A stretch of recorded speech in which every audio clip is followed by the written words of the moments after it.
Queria dar boa-vinda a todos, né, nesse nosso primeiro simpósio de uma série de 3, né, que a SBBQ vai estar promovendo ao longo do mês de setembro sobre a COVID. Né? Então, esse é o nosso primeiro seminário, a gente vai falar sobre os mecanismos, né, moleculares associados à patogenia da COVID. Só uma rápida informação, né? Quer dizer, esses simpósios vão estar acontecendo ao longo do mês de setembro, né? Sempre no mesmo horário, né? Às quintas-feiras, das 14 às 15h30, para facilitar a participação de todos. Né? A gente tem aqui a programação dos próximos 2 simpósios, que vão abordar outros temas, né, da doença. E para a gente não se alongar, né? Então, a gente vai ter hoje a participação desse simpósio, né, de 3 pesquisadores que vão aqui mostrar resultados obtidos, né, com laboratórios do Brasil, né, que rapidamente responderam, né, para o desafio da COVID, né, em pesquisas em ciência básica, que estão contribuindo aí com novas informações sobre a biologia, né, do vírus, né, com a interação com o hospedeiro e, eventualmente, né, a aplicação de novos. Isso pode ser utilizado, né, para fazer para estratificação de pacientes ou novas drogas. Então, eu queria, antes de mais nada, para agradecer muito a presença, né, aqui das pessoas que se dispuseram a participar, né, o Helder Nakaya, o Thiago Souza, né, e o Marcelo Lima. Então, a gente vai começar agora, né, cada um vai ter até 30 minutos para falar, e a gente está aqui planejando que cada um fale até 25 minutos, e de forma que a gente tenha 5 minutos, né, para interação, né, aqui com os participantes. Né? As pessoas que queiram fazer perguntas podem fazer perguntas nesse Q&A aqui, perguntas e respostas, né? E elas vão ser encaminhadas, então, né, para os apresentadores ao fim de cada palestra. Tá bom? Então, vamos começar? Agora eu vou, então, interromper e o Helder pode começar com a apresentação dele. Bom, boa tarde a todos. Muito obrigado, Eduardo e a SBQ, pelo convite. É sempre um prazer dar palestra aqui na SBQ, que sempre foi o meu congresso desde a época de pós-graduação, né? Na verdade, eu conheci a minha esposa no congresso da SBQ em 2016, lá em Natal. Então, uma pena que vocês não podem se encontrar e interagir, porque realmente essa parte é fundamental num congresso. Mas, dada a pandemia, espero que a gente consiga fazer tudo, pelo menos passar o conhecimento ou as coisas que a gente tem feito para vocês por aqui, tá bom? Então, eu vou compartilhar aqui a tela e qualquer coisa você me avisa se não estiver aparecendo. Está aparecendo, está ótimo. Tá, legal. Então, eu queria falar para vocês hoje um pouquinho sobre os fatores moleculares associados com a Covid-19 severa, né? Então, obviamente, ninguém trabalhava com Covid-19 porque a doença surgiu esse ano, né? Mas a gente já tinha alguma experiência antes com outras doenças e outros tipos de análise, inclusive análises de bioinformática. E assim que a Covid-19 surgiu, peraí, a gente viu que, na verdade, existia uma prevalência maior de uma Covid-19 severa em quem era idoso, homens, né? E só que hoje a gente vê que não tem cara, né? Então, qualquer um pode ter uma Covid-19 severa. O que se sabia desde o começo e que ainda se sustenta, por exemplo, é que algumas comorbidades, como diabetes, é importante para a Covid-19, severa, hipertensão, a doença crônica obstrutiva pulmonar, problemas cardíacos, vasculares, tudo isso são fatores que influenciam e aumentam as chances de você ter uma Covid-19 severa. Então, não se preocupem com a parte ética de mostrar essas pessoas aqui que eu estou mostrando, porque, na verdade, nenhuma dessas pessoas existe. Todas elas foram tiradas desse site aqui, essa pessoa não existe.com. Então, ninguém teve que me dar nenhuma autorização, não. Mas era só para demonstrar que a Covid-19 severa não tem rosto. Qualquer um pode realmente ter isso. Só que quando a gente vai calcular o risco de morte, por exemplo, para a Covid-19, a gente vê que existem algumas comorbidades que estão lá no topo da lista. Por exemplo, problemas cardíacos, diabetes, imunocomprometidos, doenças crônicas obstrutivas pulmonares, obesidade e assim por diante. E logo que surgiu esses dados de que existiam comorbidades associadas com a Covid-19 severa, a gente se perguntou lá no laboratório quais eram esses fatores moleculares associados com essa Covid-19 severa. Ou seja, por que pessoas que têm comorbidades bem diferentes umas das outras, todas elas vão ter mais chance de ter uma Covid-19 severa? Entendeu? Então, o objetivo foi tentar entender primeiro por que essas pessoas com comorbidades diferentes podiam aumentar essa chance. Aí o que a gente fez? Então a primeira coisa que a gente foi fazer foi olhar a literatura. Vamos pegar essas doenças que estão relacionadas com a Covid-19 severa, colocar no PubMed e pegar todos os artigos que saírem delas, que envolvam genes, porque a gente queria olhar a parte molecular.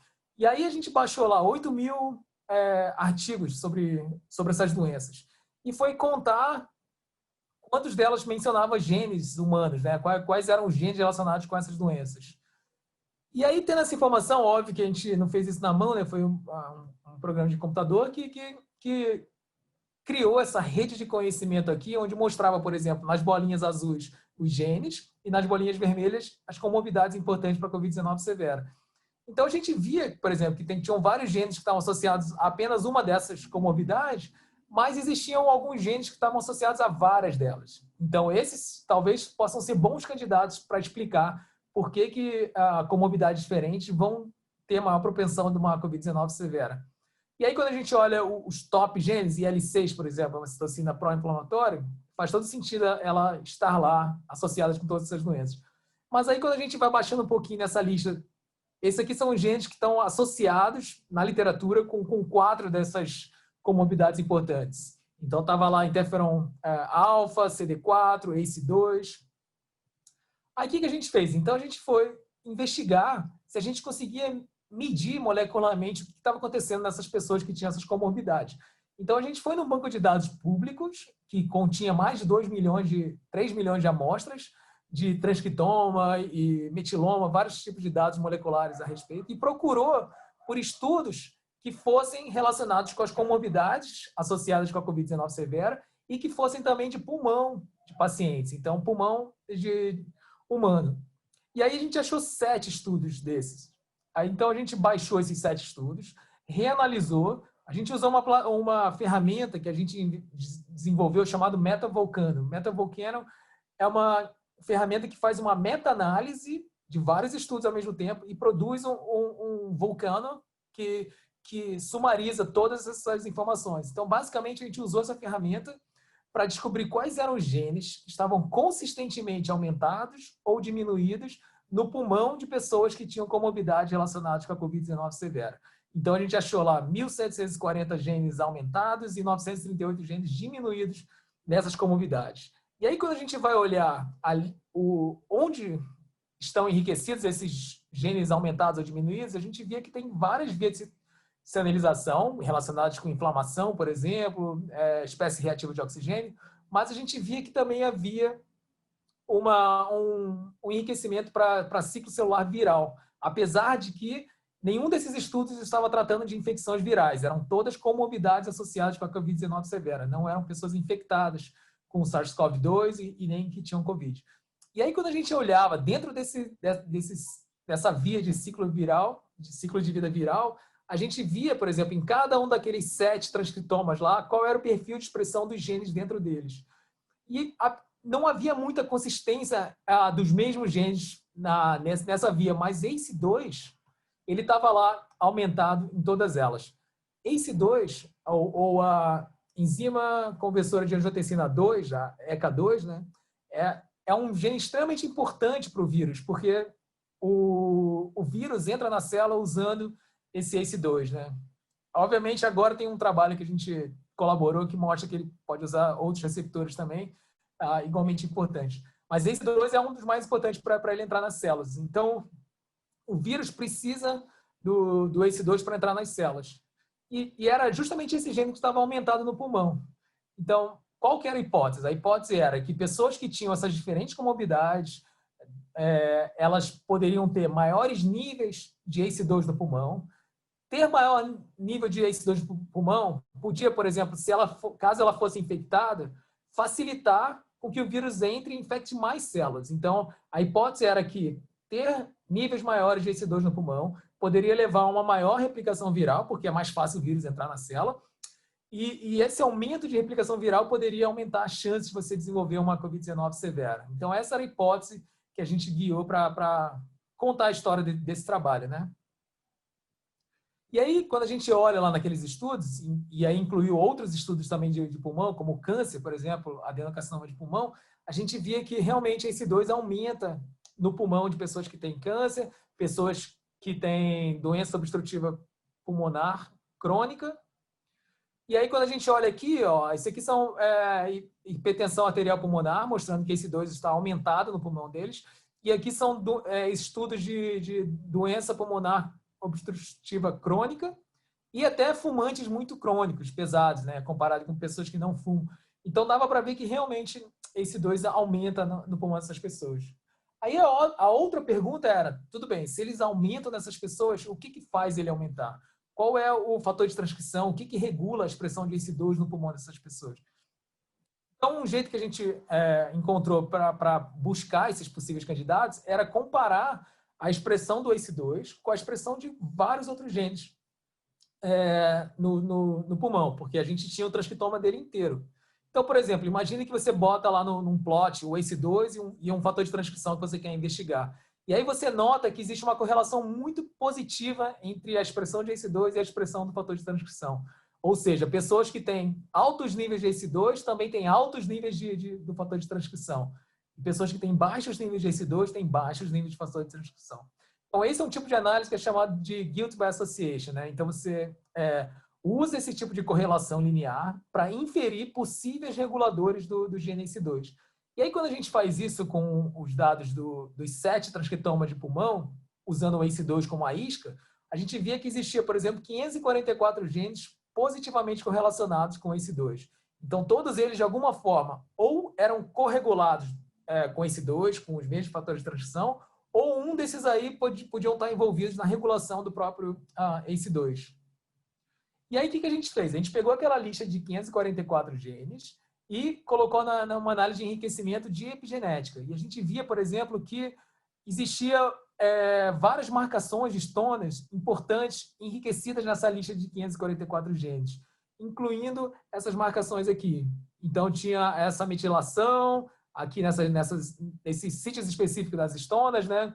Então, eu queria que vocês gravassem esse H3K4, ME3 e H3K4 ME1, que foram que a gente usou para ver se, num outro banco de dados chamado Roadmap Epigenomics, para ver se existiam essas marcações epigenéticas no locus do gene ACE2. Será que é isso que faz com que pessoas que têm essas comorbidades aumentem a expressão de ACE2?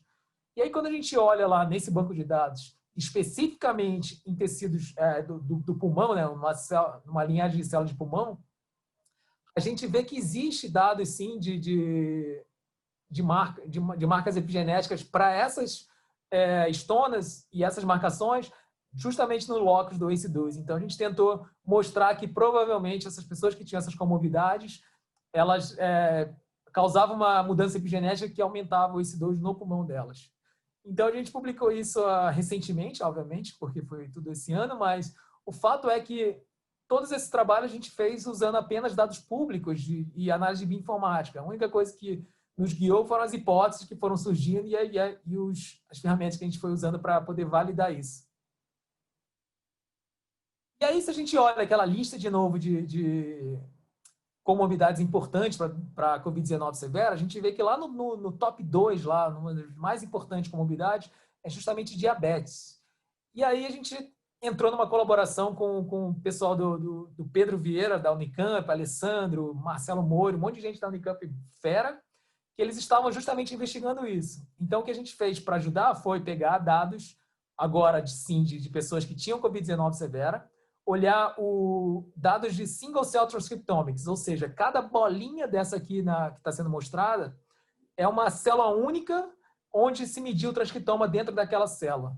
E aí, o que a gente fez? A gente reanalisou esse dado, que já foi publicado, de pessoas que tinham Covid-19 severa ou brandas, e a gente viu que daquelas bolinhas lá, daquelas single cells, existiam 6 grupos de células que eram CD14 positivos. CD14 positivo é um marcador de monócitos. Então, a gente assumiu que essas bolinhas vermelhas aí que eu estou mostrando na figura eram monócitos no pulmão, que estavam lá no pulmão dessas pessoas. E olha que interessante, quando você compara dentro dessas células que são monócitos, os níveis de expressão dos genes, de todos os genes, contra o nível de expressão das pessoas que não têm Covid-19, você vê que tanto as pessoas que têm a Covid-19 severa quanto a branda, elas possuem uma ativação, um enriquecimento um aumento da atividade de interferon alfa e beta. E isso é importante, porque isso é uma resposta antiviral. O que isso indica? Isso indica, então, que o vírus pode, sim, infectar os monócitos, né? E essa é a resposta que eles estão tendo para a infecção viral. Obviamente, a gente estava inferindo, porque a gente não estava medindo a expressão do vírus dentro das células. Só que isso era o que o Pedro estava fazendo. Então, o pessoal lá da Unicamp, eles infectaram monócitos humanos e mostraram que quando você coloca o vírus, aumenta a expressão. Aumenta a expressão. E olha que interessante, se você coloca doses crescentes de glicose, existe um aumento da carga viral, mostrando que o vírus, de alguma forma, o aumento de glicose favorece a replicação do vírus. E lembra que eu falei que a diabetes é uma das comorbidades mais importantes para a Covid-19 severa? E aí, quando a gente vai olhar aqueles dados de single cell transcriptomics, a gente vê que, de fato, pessoas que têm Covid-19 severa e Covid-19 brandas, elas, dentro daqueles monócitos, também ativam genes relacionados com a glicólise. E isso indica, então, que realmente a glicólise parece ser importante para a replicação viral. E aí, como é que você testa isso? O que você pode fazer, que foram o que o pessoal da Unicamp fez, foi inibir partes específicas da via glicolítica e ver o que acontece com a replicação viral. Eu vou mostrar só um exemplo, que é o uso desse composto aqui, que bloqueia a glicose virando frutose 6-fosfato. E aí, quando você coloca aqui o veículo, você vê que há uma replicação viral normal. Se você coloca esse inibidor aqui, não há mais a replicação viral, mostrando que o vírus, sim, precisa dessa via glicolítica funcionando para ele replicar. E aí, quais são os fatores de transição que eles usam para isso? Então, a gente fez análise de bioinformática, mas o Pedro e o pessoal da Unicamp também fizeram testes mostrando que isso tinha relação com o RIF1-alfa, com o estresse oxidativo.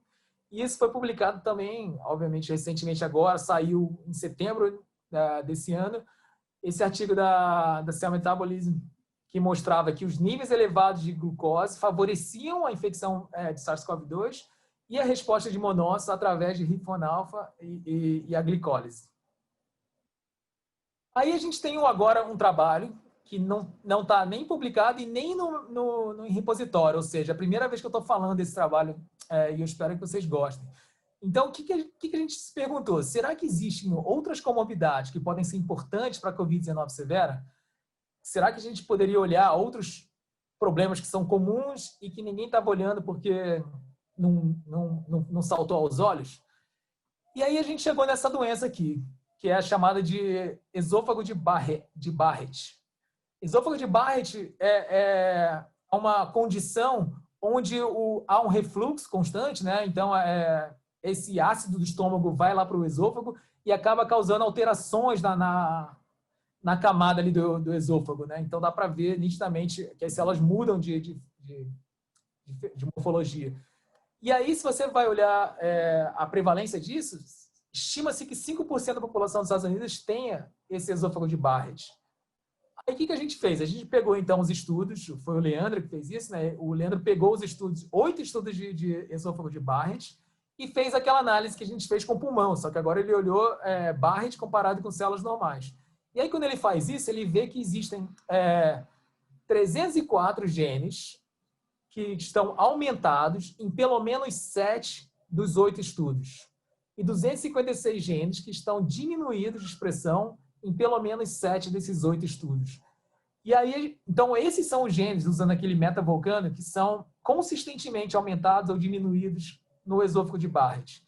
E adivinhem só, pessoal, esse 2 é um dos que estão mais aumentados no esôfago de Barrett. Então, dá para ver que nesses 8 estudos, esse 2 aumenta de expressão consideravelmente em quem tem o esôfago de Barrett. E aí, quando você vai olhar as vias de sinalização, se você pegasse esses 304 genes aumentados e colocasse numa análise de vias de sinalização, você vê que existem vias relacionadas com fator de crescimento epidermal, regulação do pH, e dentre os negativamente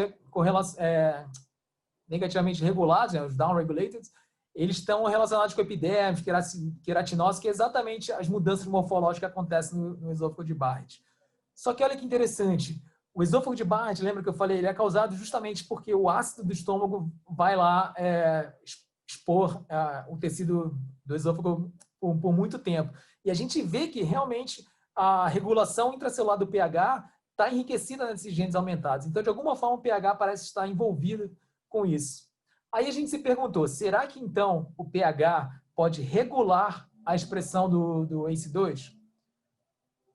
Aí a gente pegou então um outro dataset público, onde as pessoas trataram células endoteliais com veículo, e aí quando eles botavam omeprazol ou outras drogas que inibiam a acidez do estômago, o que acontecia? Então, quando você usa omeprazol e drogas que diminuem essa acidez, né, aumenta o pH, a expressão do ACE2 também diminui. Então, parece que tem alguma relação com o pH, sim. E aí, quando a gente olha outras vias de sinalização, de novo, essas vias estavam aumentadas nesses diferentes estudos. Até aí ficou interessante, mas ainda ficou muito superficial. Será que isso é verdade? Será que pH realmente afeta ACE2? Aí, o que a gente fez? Então, vamos pegar dados de single cell transcriptomics do esôfago de pessoas que têm síndrome de esôfago de Barrett. E a gente viu, então, qual era o tipo celular que expressava ACE2 e, de novo, o pH aparecia como enriquecido nas células de Barrett em relação às células de pessoas saudáveis, de esôfago normais. E aí, a questão que ficou, então, era essa. Será que ACE2, de fato, aumenta de expressão com pH ácido? Aí, o que a gente pode fazer? A gente pegou dados públicos, de novo, de transcriptoma, onde se mediu condições controles e condições em acidose. E aí, de novo, quando você diminuía o pH, você aumentava a expressão de ACE2. Então, mostrando que ACE2 parece, sim, ser regulado pela acidez. E aí, até aí também, de novo, não era uma validação, porque era tudo feito de dados públicos, de transcriptoma, que mediu-se um monte de genes. E aí, o que a gente fez? A gente fez uma colaboração com o Pedro Vieira, que foi lá, pegou monócitos humanos primários e colocou eles em normox, ou seja, quantidades normais de oxigênio, e aí tornou o meio mais ácido. Olha só a expressão de ACE2 num pH 7,4. E olha o que acontece quando você coloca o pH mais ácido. O ACE2 de fato aumenta. Então, eles validaram para a gente que a acidez do meio aumenta a expressão de ACE2. Aí você fala, tudo bem, mas será que esse aumento é suficiente para aumentar a infecção viral? E aí, o que eles fizeram? Eles foram no NB3 deles lá e mostraram que quando você diminuía o pH, ACE2 aumentava e a carga viral também aumentava por causa desse aumento de ACE2. Então, você consegue ver que há, de fato, uma implicação na replicação do vírus in vitro. Até aí tudo bem. Então, era uma coisa interessante, mas a questão é, será que isso tem alguma implicação clínica? Será que a gente consegue ver isso em pacientes mesmo? Será que isso é um problema? E aí o negócio é que a gente não consegue criar uma condição onde a gente vamos fazer uma coorte prospectiva, onde a gente pega um monte de pessoas que têm esôfago de Barrett e vamos soltar aí no campo para ver quem tem Covid. Mas a gente pode usar o fato de pessoas que têm esôfago de Barrett, pessoas que têm gastrite, pessoas que têm refluxo, elas geralmente tomam inibidores de bombas de próton, que são justamente pantoprazol, omeprazol, que justamente diminuem essa acidez, né? Então, então, aí qual que foi a ideia? Então, já que a gente não pode fazer um estudo prospectivo, será que a gente pode pegar pessoas que têm Covid-19, perguntar para elas se elas tomavam, antes de chegar ao hospital, se elas tomavam ou não as drogas, né? Os inibidores de bomba de próton, omeprazol, pantoprazol. Então, a gente usou, na verdade, o fato delas tomarem o remédio como um proxy de dizer que elas têm problemas de acidez no estômago. Então, a gente quis investigar se a acidez no estômago dessas pessoas poderiam estar relacionadas com uma Covid-19 mais severa. E aí, olha só o que o pessoal lá de Manaus mostrou. Que quando você toma essas drogas, ou seja, quando você deve ter problemas de acidez no estômago, a duração da hospitalização é maior do que pessoas que não tomam. E quando você olha, por exemplo, o risco de ir para a UTI, também o uso dessas drogas aumenta o seu risco em relação a até que outras comorbidades, como diabetes, hipertensão e a idade mais avançada. E aí a gente pensou, será que isso tem a ver com morte também? Sim. Olha só a curva de sobrevivência de pessoas que não usam o inibidor e quem usa o fármaco. Ou seja, quem tem problemas de acidez no estômago parecem que morrem mais do que quem não usa. E quando você ajusta isso para fatores, comorbidades importantes para a morte e Covid-19, você vê que ainda tem um risco aumentado de 2 vezes se você usa esses fármacos.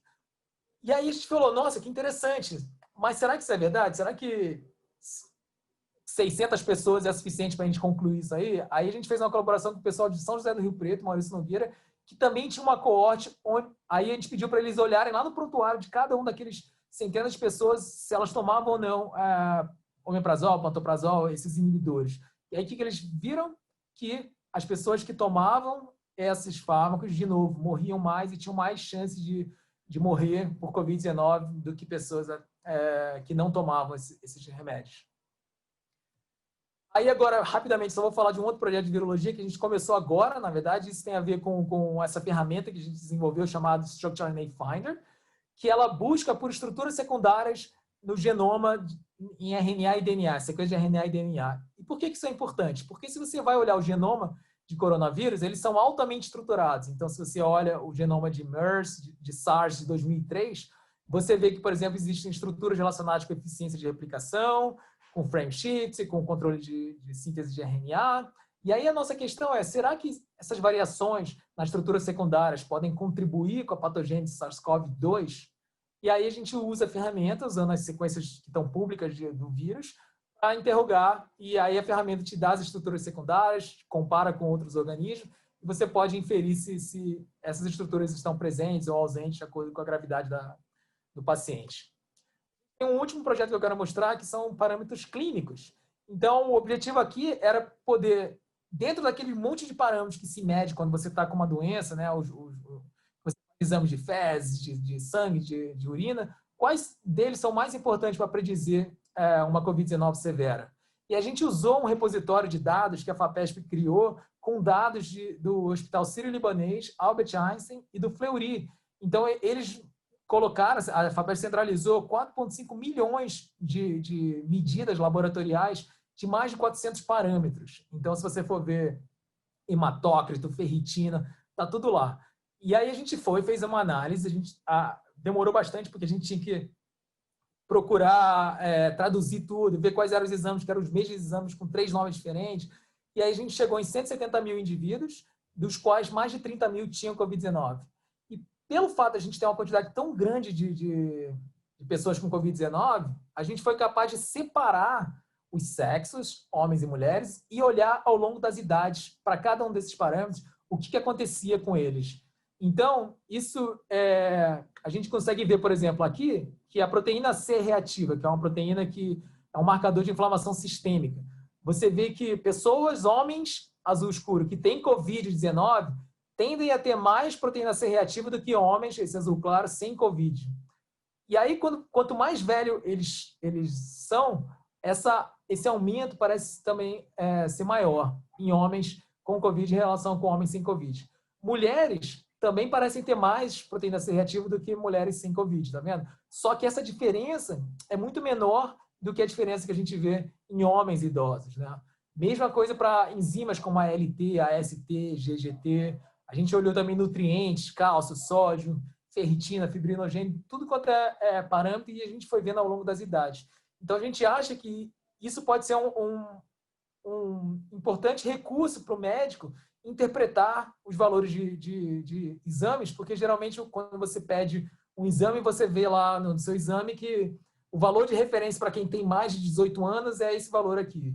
Só que a gente notou que esse valor de referência, na verdade, ele tem que ser alterado de acordo com a idade das pessoas. E aí, para uma fração pequena deles, a gente tinha também dados de UTI.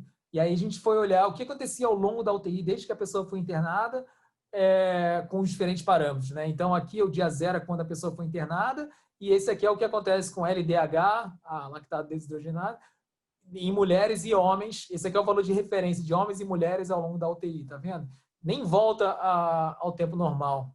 Mesma coisa com o GGT. E a gente foi olhando todos esses fatores para ver o que acontecia durante uma internação na UTI. E aí isso aí saiu agora no repositório, né, em agosto, esse trabalho que agora está em julgamento. Então, para concluir, na verdade, eu queria dizer que é muito empolgante você trabalhar com bioinformática e doenças infecciosas numa época de pandemia. Obviamente, ninguém está feliz com o fato da pandemia, está todo mundo ansioso. Eu adoraria poder estar em Natal ou em qualquer cidade que estivesse rolando a SPBQ, mas não é o caso, né? Mas, em termos de ciência, é a primeira vez que eu vejo algo desse jeito, uma colaboração mundial, né? Então, a gente consegue ver, por exemplo, que alguém lá na China produz um resultado, ele deposita aquele dado em algum lugar na Inglaterra, e aí alguém lá no Canadá faz uma pergunta, escreve um review, aí alguém lá na América Latina pode fazer uma análise com esses dados e com essa pergunta, e aí, se tudo correr bem, isso pode ser aplicado na Índia, por exemplo.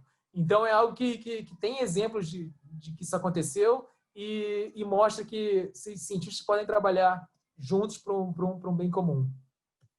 E aí, com isso, eu gostaria de agradecer o pessoal do laboratório, todos os colaboradores nesses artigos e as agências de fomento. Então, muito obrigado, pessoal. Tem meu tempo aí, Eduardo?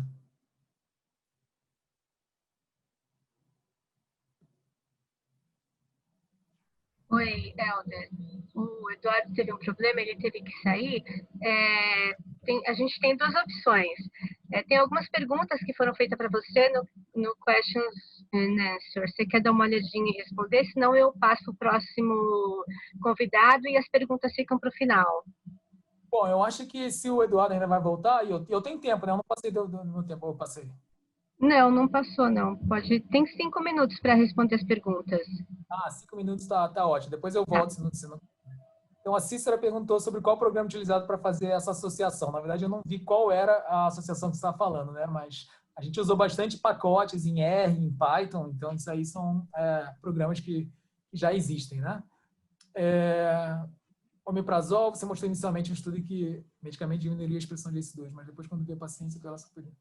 Então, na verdade, o omeprazol, quando ele foi usado em vitro, diminuía o valor de ACE2, entendeu? Mas quando a gente usa ele como proxy de pessoas que têm problemas estomacais, de ácido estômago, a gente vê que aumenta. Existe um outro fármaco chamado famantadine, que também já foi mostrado, que é um artigo que está no medRxiv, que altera o pH e está mostrando que isso tem a ver com o desfecho de Covid-19. E tem um outro trabalho que também está no repositório mostrando que quem toma omeprazol, eles têm mais chances de ser positivo para a Covid-19. Foi feito com mais de 30 mil pessoas. Então, o que a gente está mostrando aqui é o mecanismo e talvez como isso tem a ver com a severidade da doença, e não só com o fato de ser positivo para a Covid-19. Aí fala eu achava que a diabetes aumentava a gliconeogênese e não a glicólise.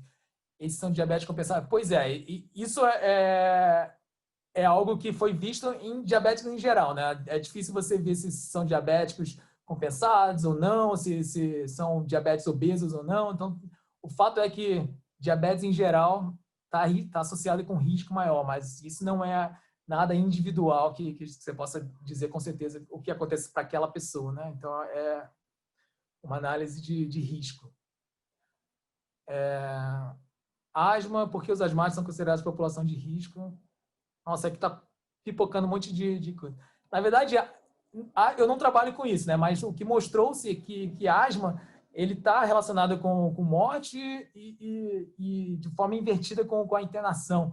Então, ainda não era tão óbvio que como a asma é uma comorbidade para a Covid-19. De novo, eu não sou médico especializado em asma para poder responder essa pergunta. Então, vou meio que passar essa pergunta. Mas é algo que era contraintuitivo e minha irmã tem asma e o que mostrava é que não era uma comorbidade muito relevante para a Covid-19 severa. Diz que a replicação viral se utiliza de via glicolítica se uma pessoa que possui comorbidade ou não tenha sido já infectada. fizeram exercícios físicos com a predominância da via glicolítica lática que poderia favorecer a manifestação do SARS-CoV. Pois é, Wellington, isso aí também já existem trabalhos, inclusive brasileiros, mostrando o exercício físico e a relação com o Covid-19, né? Eu não consigo te responder isso, porque, como vocês aprenderam em bioquímica, existem várias regulações envolvidas, né? O experimento da Unicamp foi tudo feito in vitro, controlado, então dá para ver que a glicólise é importante naquelas condições in vitro, e aí a gente sugere isso no diabético. O que eles fizeram no artigo também foi pegar monócitos de pessoas diabéticas para mostrar que também a replicação aumentava. Então, mostrando que pode estar relacionado com coisas glicolíticas, programação genética, que facilita com que a replicação ocorra. Mas é muito difícil você tentar começar a mostrar tudo o que acontece, né, ao nível bioquímico, que a gente aprende no Leininger, com o que a gente vê no paciente. E ainda mais de uma doença que tem vários outros fatores que têm que ser levados em conta, e não só a glicose, né? Disfunções mitocondriais na patogenia do SARS-CoV-2. Luciana, excelente pergunta. Talvez seja um bom projeto de bioinformática para fazer, mas eu não estou por dentro do que acontece. O que eu sei é que ela foi extremamente relevante no artigo do Cell Metabolism, porque mostrou-se que o estresse oxidativo e tinha tudo a ver com a fermentação lática, tinha tudo a ver com a replicação, né? Agora, na patogenia, ao nível de um ser humano, essas coisas, eu não saberia te dizer. Vou responder depois, então, porque tem muitas perguntas. Então, obrigado, pessoal. Desculpa aí não poder responder tudo. E vou passar a palavra agora para o próximo. Vou botar no mudo aqui também. Acho que é o professor Thiago agora. Enquanto o Eduardo não volta, você pode começar. Obrigada. Oi, obrigado. Eu ainda não consigo ter acesso aqui, não. Meu vídeo não está aparecendo, eu não consigo ativar. Bom, a apresentação eu consigo compartilhar.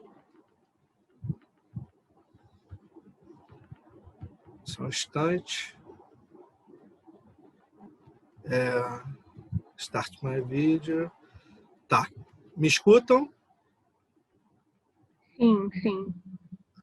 Isso.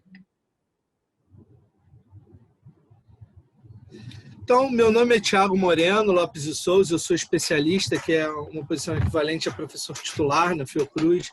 Eu vou falar um pouco para vocês hoje sobre a nossa experiência no reposicionamento de fármacos contra a Covid-19. Na verdade, eu vou focar em 2 trabalhos principais do nosso grupo.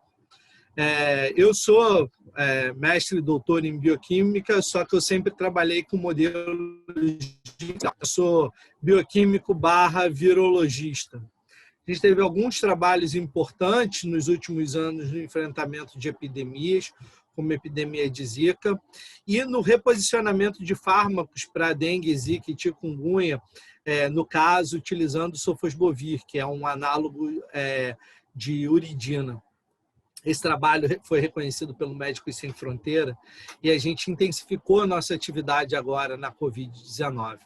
Às vezes a gente pensa que gripe é uma doença branda, mas as infecções do trato respiratório inferior representam uma das principais causas de mortalidade dos países em desenvolvimento. Dentre esses agentes etiológicos, os coronavírus são sempre importantes. Então, a gente está vivendo também um problema que, de certa maneira, ele era esperado, porque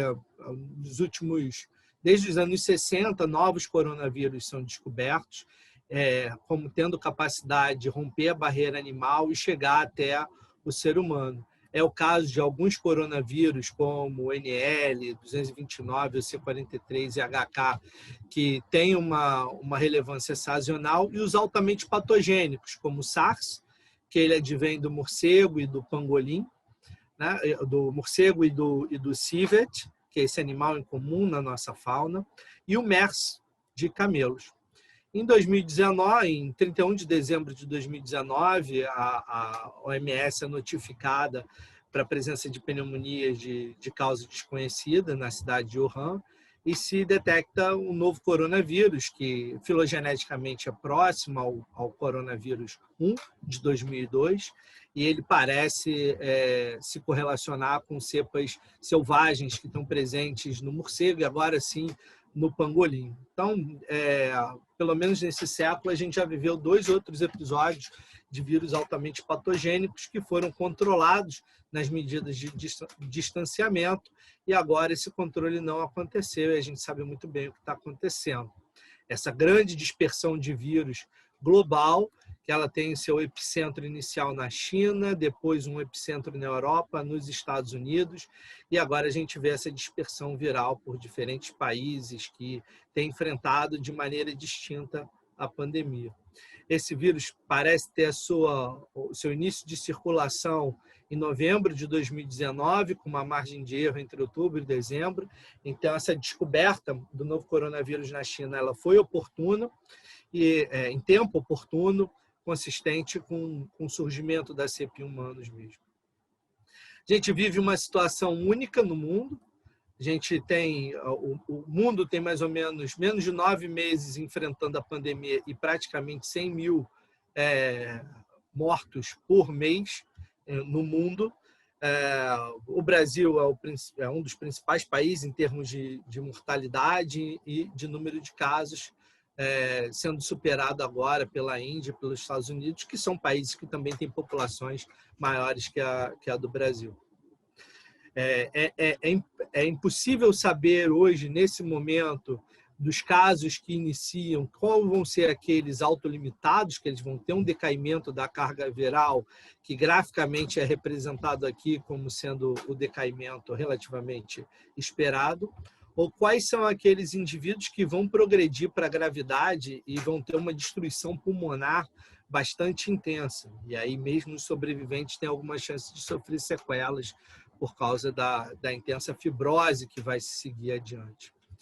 Então, quanto a maior parte dos casos parece ter um desfecho autolimitado, porque a replicação viral nos pneumócitos ela é controlada com uma resposta resolutiva, em muitos outros casos, o vírus completamente destrói os pneumócitos tipo 2, que são representados por essas células mais cuboides. Há um intenso infiltrado inflamatório, inclusive com indução de morte celular, células do sistema imune. E uma inflamação exacerbada, descontrolada, agudamente, o chamado cytokine storm, que se associa com processos de coagulopatia também, disparo de cascatas de coagulação desenfreadamente, e isso vai além da questão pulmonar e toma corrente sanguínea e tem o potencial a chegar a outros órgãos, provocando uma sepse-like viral. Então, a gente tem muito claramente uma fase de viremia intensa, alta, que ela tende a reduzir. Alguns casos, eles se autorresolvem e outros têm um desbalanço inflamatório significativo e uma indução da coagulopatia. A nossa hipótese, trabalhando com antivirais, é que a intervenção precoce com substâncias seguras e oralmente disponíveis poderia prevenir toda essa cascata de eventos que é deletéria para o hospedeiro. Então, claramente, comparando a carga viral de indivíduos graves e autolimitados, tem aqui um momento de inflexão, né? E isso parece permanecer e se associar com a gravidade. O agente etiológico a gente já conhece bem, é o novo coronavírus. Ele tem seu receptor, a proteína spike, que interage com a ACE2, como o Helder falou. É um vírus envelopado, é um vírus relativamente grande para vírus de RNA, e esse RNA está protegido por essas proteínas nucleocapsídicas no interior do vírus. Após a entrada na célula, um evento muito importante é que esse vírus de RNA, polaridade positiva, ele é diretamente traduzido nos ribossomos, mas ele não é traduzido inteiramente, esse RNA. Apenas os 2 primeiros terços do RNA são traduzidos, formando as poliproteínas 1A e 1AB, que sofrem ação proteolítica E essas proteínas individuais, muitas delas compõem o complexo replicase, que vai fazer duas atividades. Uma, o antigenoma, que vai ser o template para a síntese de novos genomas positivos na montagem das partículas virais, e outra, a transcrição desse último terço do genoma, que são os RNAs subgenômicos caracterizados pelos genes estruturais do novo coronavírus. Após a montagem, o vírus brota. A gente entende que atacar a protease e atacar o complexo replicase representa duas oportunidades, dois alvos druggables, vamos chamar assim, no ciclo replicativo do novo coronavírus. E existem duas proteases importantes aqui nesse vírus, a MPRO e a PLP, que está dentro da NSP3, e as oportunidades para inibir o complexo polimerase vão além da NSP12, que é a RNA polimerase propriamente dita, mas esse vírus tem uma característica, ele tem helicase, ele possui exonuclease, ele possui metiltransferases, então tem uma série de enzimas que se orquestram durante o processo de replicação do ácido nucleico viral. E dentro desse mesmo escopo, a OMS propõe uma primeira geração de candidatos antivirais num esforço global, que é o ensaio clínico Solidariedade. Esse esforço incluiu o reposicionamento do Remdesivir, que foi o medicamento utilizado no tratamento da ebola, e medicamentos antigos que eram usados para o tratamento de HIV, como inibidor de protease, o lopinavir, em combinação com o ritonavir. O princípio ativo é o lopina, o ritona é o inibidor de citocromo P450, então é um booster. Em combinação também com o interferon, que é o imunomodulador, mas tem muitos efeitos colaterais, tanto é que essa terapia à base de interferon começou a cair em desuso para tratamento da hepatite C. E a cloroquina, que é uma proposta original da própria OMS. Os braços com interferon, os braços com lopinavir e cloroquina foram removidos do Solidariedade, e hoje a principal droga apresentada sob o auspício da OMS é o Remdesivir. O que é o Remdesivir? O Remdesivir é um análogo de A, que ele tem um ciano na posição 1', e existe uma versão nucleosídica dele, que é um metabólito. Ele é utilizado experimentalmente em tratamento de coronavírus felino. E existe o Remdesivir, propriamente dito, que é a versão fosforamidata, a versão monofosfato. Essa é uma estratégia que tem sido utilizada para vários medicamentos contemporâneos, uma vez que a etapa inicial de monofosforilação é a mais lenta. Então, parece ser estratégico já fornecer esse composto monofosforilado. Para ele poder entrar na célula, esse fosfato ele possui certas proteções, que é essa máscara fenólica e um fosforamidite. Essas proteções são removidas enzimaticamente e depois o monofosfato é convertido no seu trifosfato, que é o medicamento ativo. Acontece que as enzimas necessárias para remover essas proteções do monofosfato são enzimas que elas são, sobretudo, hepáticas. As enzimas hepáticas têm um menor KM para fazer essa conversão. Então, em termos práticos, isso significa que se você fornecer o Remdesivir oralmente, ele vai ficar totalmente retido no fígado e praticamente nada vai para a circulação sistêmica. Ao passo que, então, a solução tem sido dar o Remdesivir intravenoso. Essa é a solução que vem sendo proposta. E apesar dele ser muito potente contra o novo coronavírus, esse é um procedimento imprático para você pensar num tratamento precoce. Então, a gente pode ver aqui a atividade biológica do Remdesivir, né? Uma ação dose dependente, um EC50 na faixa de submicromolar para inibir a replicação do novo coronavírus em pneumócitos tipo 2, que é essa célula CALO3. E aqui a sua versão nucleosídica sendo menos potente, tendo uma potência de 1/3 daquela do Remdesivir. O Remdesivir ele tem uma característica diferente, porque ele é incorporado no genoma viral, como a maior parte dos análogos nucleotídicos e nucleosídicos inibidores de polimerases, mas ele não termina a síntese de RNA viral como a ciclovir ou AZT, outros medicamentos antivirais. Ele ainda permite a incorporação de mais alguns nucleotídeos antes do término da cadeia. O estudo chinês clínico com o Remdesivir mostrou uma diminuição da mortalidade no tratamento precoce, 11% contra 15% no grupo placebo. No entanto, o tratamento tardio levou até uma mortalidade maior e não teve um aumento, uma velocidade mais rápida de recuperação. O tratamento com o Remdesivir nos Estados Unidos, esse foi o principal ensaio clínico que mostra que sobre o placebo o Remdesivir diminuiu a mortalidade de 12% para 7%. E um estudo mais recente, comparando o Remdesivir numa terapia de 10 dias, de 5 dias, sem placebo versus standard of care, não mostrou benefício clínico do Remdesivir nessa população.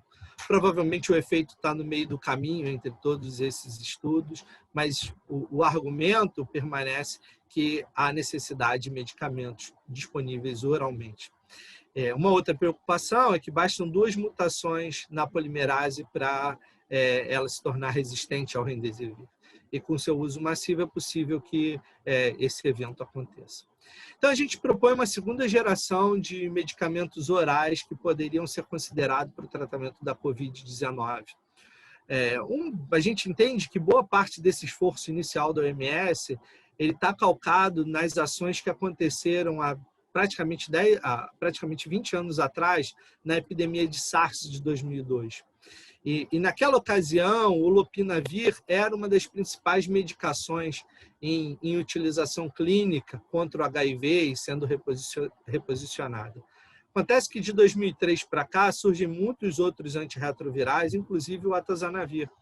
O atazanavir já foi proposto no tratamento da fibrose pulmonar, o que pode ser uma sequela associada à sobrevivência à Covid-19. E ele tem uma biodisponibilidade pulmonar que é maior, bastante importante, bastante digna de nota quando comparada à sua biodisponibilidade na corrente sanguínea. Então, quando o novo coronavírus chegou no Rio de Janeiro, em 21 dias a gente conseguiu produzir esse pré-print, que foi aceito para publicação na Antimicrobiotics Agent Chemotherapy. Sumarizando esses dados, a gente mostra que o atazanavir faz mais interações com a AMPRO do que o lopinavir, e a dinâmica molecular mostra que alguns resíduos críticos para o funcionamento dessa protease, eles permanecem expostos na presença do lopinavir, algo que o atazanavir bloqueia. Como a gente fez esse estudo muito rápido, a gente ainda não tinha as enzimas recombinantes. A gente fez ensaios clássicos de bioquímica dos anos 70, utilizando zimografias. Então, aqui a gente tem a atividade da protease do novo coronavírus, a AMPRO, em gel, atividade na presença de E64, que é um hipóxi inibidor de proteases celulares. A gente vê aqui as bandas de proteases celulares inibidas, mas não a enzima viral. Na presença de atazanavir, a gente observa praticamente o desaparecimento dessa banda, reforçando a ação anti-MPRO do atazanavir. A gente validou esse modelo em células vero, então a gente tem colorido a atazanavir e atazanavir com ritonavir, e em preto os controles, incluindo o lopinavir, o remdesivir e a cloroquina, os componentes do solidariedade. E a gente pode ver claramente que o atazanavir e a atazanavir ritona são melhores do que o lopinavir, que é essa curvinha que está aqui deixada de lado para a direita. Em células do trato respiratório, a gente vê um shift para a esquerda da curva do atazanavir e atazanavir com ritonavir, sugerindo que ele é mais potente inibindo a replicação do novo coronavírus, onde ele deve ser mesmo, nas células do trato respiratório, quando comparado às células vero. A gente avaliou também a infecção de monócitos primários humanos e tratamos com atazanavir e ritonavir, e observamos a redução dos níveis de IL-6 e TNF, que são citocinas pró-inflamatórias associados ao cytokine storm. Um outro trabalho importante que a gente fez, e esse tem ganhado bastante espaço mundialmente, ele está submetido para publicação no momento, é a análise das drogas utilizadas no novo coquetel para hepatite C, incluindo o daclatasvir e o sofosbuvir, que são inibidores da ação de síntese de RNA viral, vamos chamar assim. O daclatasvir ele é interessante porque o alvo original dele é uma proteína chamada NS5A, do vírus da hepatite C. E o vírus da hepatite C é um vírus de genoma relativamente pequeno, ele tem menos de 10 kilobases. Então, essa proteína, nos 100 aminoácidos iniciais do seu N-terminal, ela precisa ligar lipídios, ligar zinco e ligar RNA, ou seja, uma proteína multifunção para um vírus de genoma pequeno.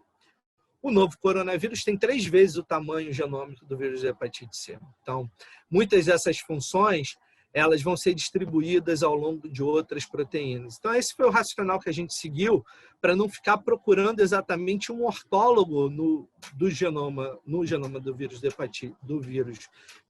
SARS-CoV-2, que a gente não ia encontrar, o ortólogo da NS5A. E essas funções são fundamentais para o ciclo replicativo viral. Uma outra substância importante, que é o próprio sofosbuvir, que a gente estudou para as arboviroses, tem alguns insights que sugerem uma possível ação, uma vez que a RNA polimerase do novo coronavírus e do vírus de hepatite C tem uma homologia importante no canal de captação de nucleotídeos. Um trabalho importante no JBC mostra que o sofosbuvir inibe de uma maneira competitiva a captação de uridina pela polimerase do novo coronavírus. E tem um outro trabalho mostrando um efeito neuroprotetor do sofosbuvir, mas em concentrações não fisiológicas, mas fica um insight. Então, a gente resolveu estudar o efeito dessas combinações do sofosbuvir e da daclatasvir e do metabólito do sofosbuvir em células vero, em células Ru, que é o hepatoma, e ela representa o melhor modelo de conversão desse fosforamidite, que está presente no sofosbuvir também, no seu trifosfato, e nas células calo3, que são pneumócitos tipo 2. A gente pode ver de novo as drogas testes coloridas e os controles em preto, incluindo o remdesivir. Olha a extrema potência e eficiência do remdesivir nas células hepáticas, né? Olha a consistência do daclatasvir inibindo a replicação produtiva em todos os tipos celulares testados.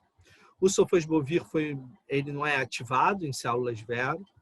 O sofosbuvir ele foi tão potente quanto a ribavirina em células Ru. Ribavirina é essa que já entrou em vários ensaios clínicos. E ele foi relativamente potente, mas limítrofe em células em pneumócitos tipo 2. Quando a gente combina em amarelo o sofosbuvir da daclatasvir, a gente tem um salto de atividade em relação ao sofosbuvir sozinho, sugerindo uma potencial sinergia entre essas medicações. A gente avaliou a síntese daquele RNA genômico e subgenômico que eu mostrei para vocês lá atrás, e a gente vê que o daclatasvir e o sofosbuvir inibem, de fato, a síntese de RNA viral. E o daclatasvir, em particular, ele foi protetor também para monócitos infectados, reduzindo os níveis de TNF e L6, até melhor do que o atazanavir, que a gente tinha estudado anteriormente. Tem um interesse muito grande, global, em cima desses produtos reposicionados, da segunda geração de produtos reposicionados. E, curiosamente, um grupo da Universidade de Liverpool, que estava trabalhando com uma coorte no Irã, liderado pelo Andrew Hill, eles fizeram uso de atazanavir, sofosbuvir, daclatasvir em populações do Irã. E se observou uma melhoria da recuperação e da alta clínica. Isso fez com que eu, pela Fiocruz, e o Andrew Hill, pela Universidade de Liverpool, apresentasse os resultados in vitro, os resultados dos estudos clínicos no Irã para a OMS, pensando que o sofosbuvir da daclatasvir, em combinação, poderia vir a ser considerado como um novo braço do Solidariedade. Isso vai muito além de qualquer fator de impacto, a gente entende que é uma resposta que a gente pode dar à saúde global. A OMS entende que é importante mais ensaios clínicos, e um desses ensaios clínicos ele vai acontecer aqui no Brasil, sobre colaboração com o HCOR, o Grupo Coalizão Covid, onde vão ser testados a atazanavir, Sofdac e daclatasvir versus seus respectivos placebos, no ensaio clínico adaptativo, que no final das contas ele vai conduzir no sentido de buscar novas combinações. Essa é a história dos antivirais, sempre combinações parecem funcionar melhor, e a gente vai buscar isso. A gente espera ter os primeiros resultados em outubro.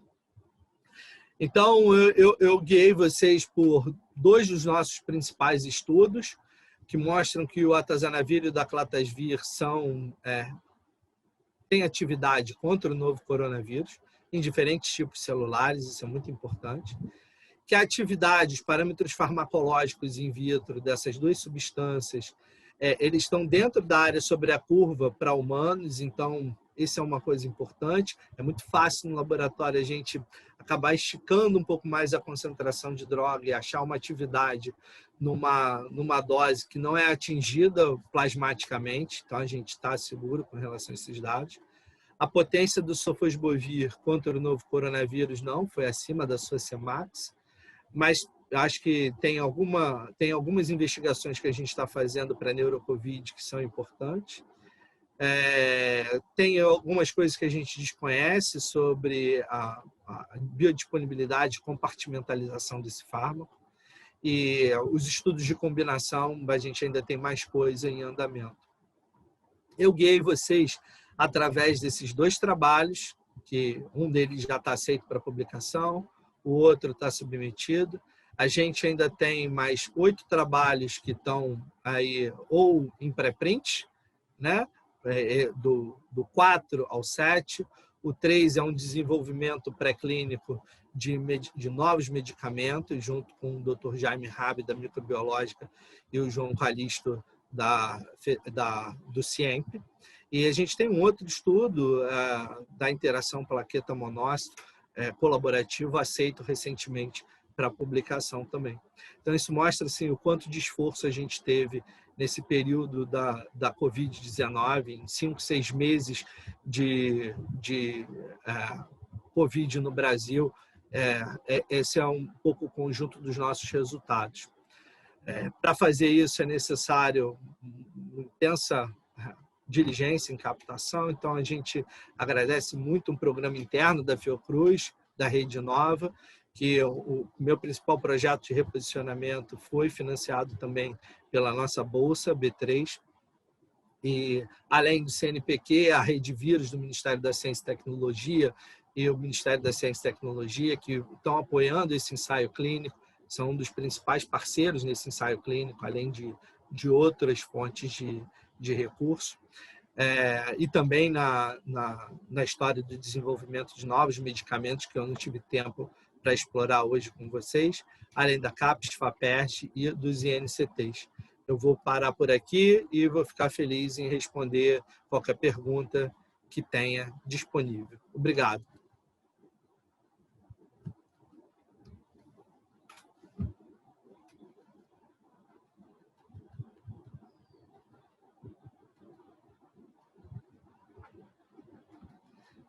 Eu não escuto, Cíntia, esse BBQ, vocês vão passar as perguntas. Oi, só um minutinho, a Aline vai falar. Tá.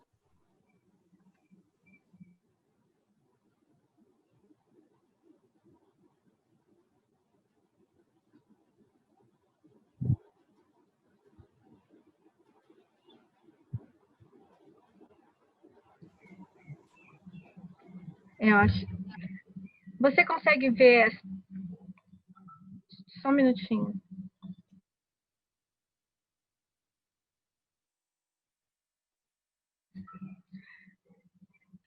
Tiago, tem uma pergunta do André Vettori no Question Answer, você pode dar uma olhada, por favor?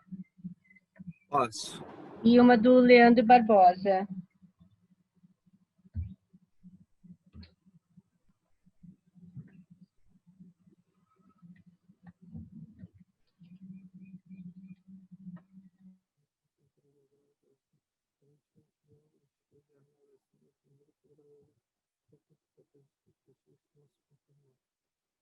Eu não, nesse momento, a pergunta do André é sobre o tempo de resposta para medicamentos e para vacinas.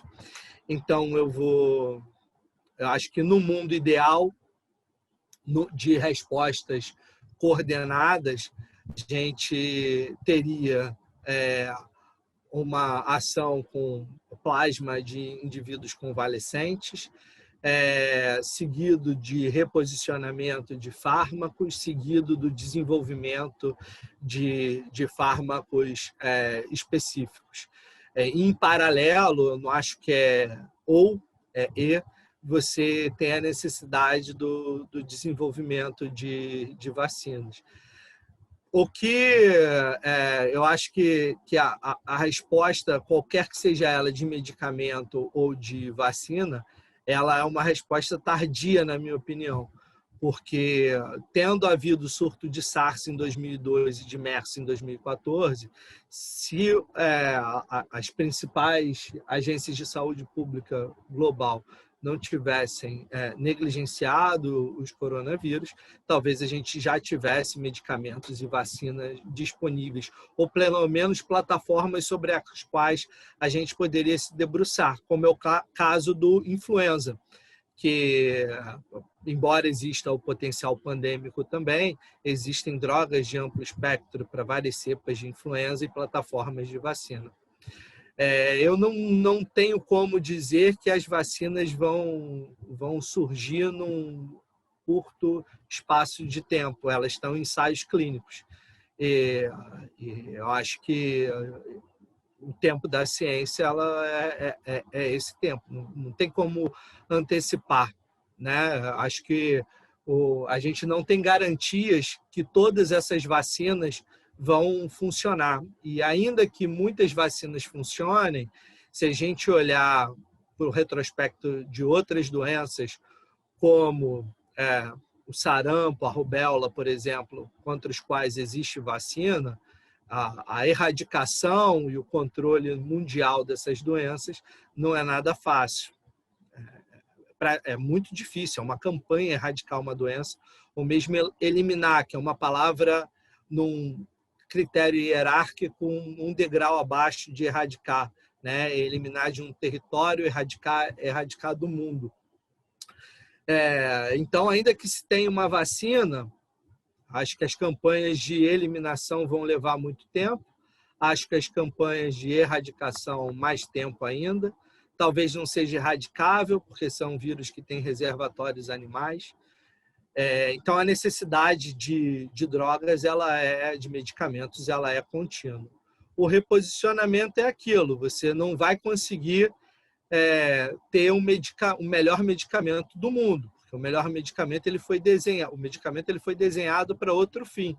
O próprio nome já diz, é um reposicionamento. Então, a gente vai ter limitações que vão se refletir tanto na eficácia quanto na farmacocinética. O desafio é enxergar quais são aqueles que podem ser utilizados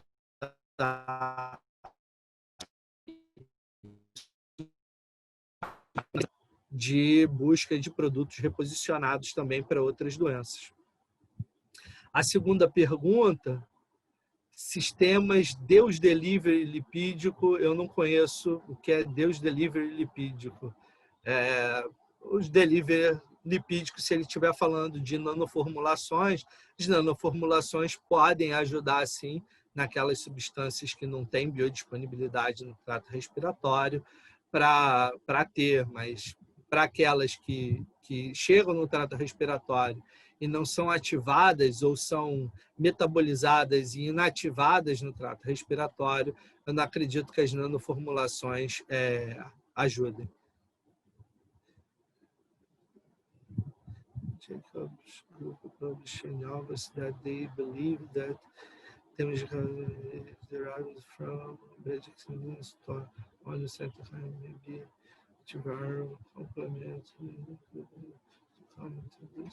Eu acho que a gente está tateando a questão da resposta imune, né? Certamente não existe uma única história natural de doença e para cada paciente ou para cada grupo de pacientes você tem diferentes evoluções clínicas, alguns com uma alta carga viral e lesão tecidual, sem necessariamente ter o cytokine storm, outros pacientes muito inflamados com baixa carga viral. Eu acho que o desafio é entender qual coquetel utilizar da perspectiva terapêutica e em que momento intervir com o antiviral, com o anti-inflamatório. A própria resposta a própria resposta dos estudos com dexametasona mostram muito bem isso, né? Que ele serve melhor para estágios mais tardios da doença, onde a doença anti-inflamatória supera a doença virológica. Algum estudo, algum outro tipo de medicação utilizado nesta doença em relação à COVID. Existem outros fármacos utilizados no tratamento da artrite reumatoide, como, por exemplo, o Enbrel, que é um anti-TNF, na verdade, né? São biofármacos anti-TNF para tentar controlar o cytokine storm também. O enfoque do meu grupo de pesquisa não tem sido esse, tem sido buscar substâncias com atividade antiviral precocemente, substâncias com perfil de segurança que possam vir a ser utilizadas por curtos períodos de tempo, sem oferecer muitos riscos, sem oferecendo uma boa relação risco-benefício para o paciente. Mais alguma pergunta, Cíntia? Oi, Thiago, não, acho que você respondeu todas as perguntas. Muito obrigada, tá? Obrigado. Vamos passar agora para o Marcelo Lima, então, por favor. Obrigada.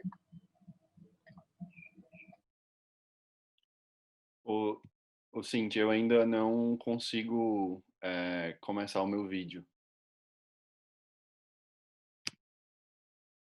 Ótimo. Agora, tá me escutando?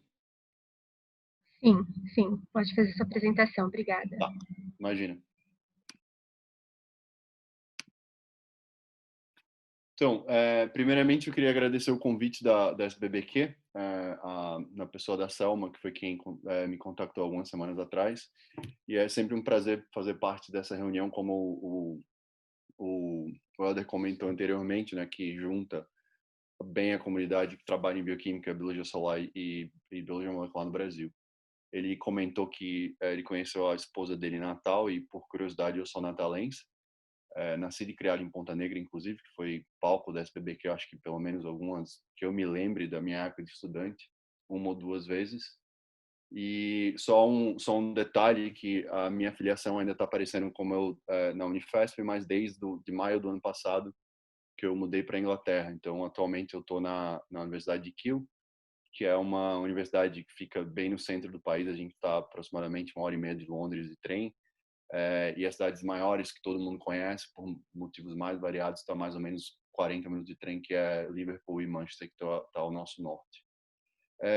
Primeiramente, eu queria falar e já pedir desculpa, porque eu não sou virologista de maneira alguma, então o meu conhecimento da parte de vírus é bem limitado. Eu sou um biologista molecular estrutural especializado em carboidrato e interação entre carboidrato e proteína. E como eu acho que muita gente no mundo, a gente acabou caindo na história do Covid, porque foi de fato uma necessidade global de tentar achar algumas respostas, tá? E eu vou contar um pouco da história de que a gente começou a fazer lá desde janeiro desse ano, quando ainda nem se tinha muita noção do problema do quão grande esse problema ia se tornar, dessa ideia, né, de interação entre proteínas da superfície viral com carboidratos, e, no caso específico, o potencial terapêutico para um redirecionamento de uma droga já aprovada, como o Thiago acabou de comentar, para tentar, talvez não tratar a doença específica como o COVID, mas talvez sim melhorar o que se poderia fazer naquele momento para evitar um número muito grande de mortes dos pacientes. Porque a grande verdade é essa, eu acho que cada vez mais esses estudos que têm demonstrado, do dexametasona e alguns outros retrovirais, eles têm um impacto relativamente pequeno, mas se você formula isso num coquetel de drogas, você começa a ter algo melhor. E eu acho que hoje é uma coisa que eu tenho conversado com alguns médicos e eles aprenderam a lidar com a situação e hoje já tem um número de drogas relativamente significativo que eles conseguem pelo menos mitigar o problema. Mas lógico, a gente está muito longe ainda de chegar numa solução. E a vacina, eu acho que todos vocês estão acompanhando, a vacina mais avançada, né? Ela foi pausada agora, que a vacina foi desenvolvida aqui na Universidade de Oxford. E, inclusive, saiu a notícia, sei lá, meia hora, 40 minutos atrás, até minha esposa comentou isso, que descobriram que a pessoa que teve o evento adverso mais sério era do grupo que tomou a vacina, não do placebo. Então, vai saber o que vai acontecer nesses próximos meses. Tá. Mas só para começar a minha apresentação, desculpa, deixa eu mudar isso para um apontador, porque é mais fácil. Eu acho que todo mundo conhece, ou já ouviu falar da heparina, da droga da heparina, que é o anticoagulante mais conhecido que nós temos. Em massa, é a segunda droga mais utilizada no mundo, só perde da insulina. E ela é conhecida, é famosa, está na boca de todo mundo como anticoagulante. Então, na verdade, ela facilita a formação desse complexo ternário, inibindo a ação da trombina por fim, e aí você tem o efeito final, basicamente, o bloqueio da formação de vasos, de coágulos sanguíneos. Só que a heparina, especificamente, ela faz parte de um grupo... O computador não está ajudando. Agora. Ela faz parte de uma classe de macromoléculas que é bem maior, que é essa classe de macromoléculas chamadas glicoconjugadas. E elas, basicamente, elas estão presentes na superfície de basicamente todas as células, tá? E no caso específico da heparina, ela está sempre associada a um corpo proteico que está ancorado na membrana e a gente tem essas cadeias de açúcares que decoram essa proteína. E aqui nesse painel à direita, a gente tem, por exemplo, células endoteliais e a gente usou um anticorpo específico em vermelho, mostrando que, de fato, essas cadeias de carboidrato, elas decoram a superfície celular. Tá? Só um segundo, agora.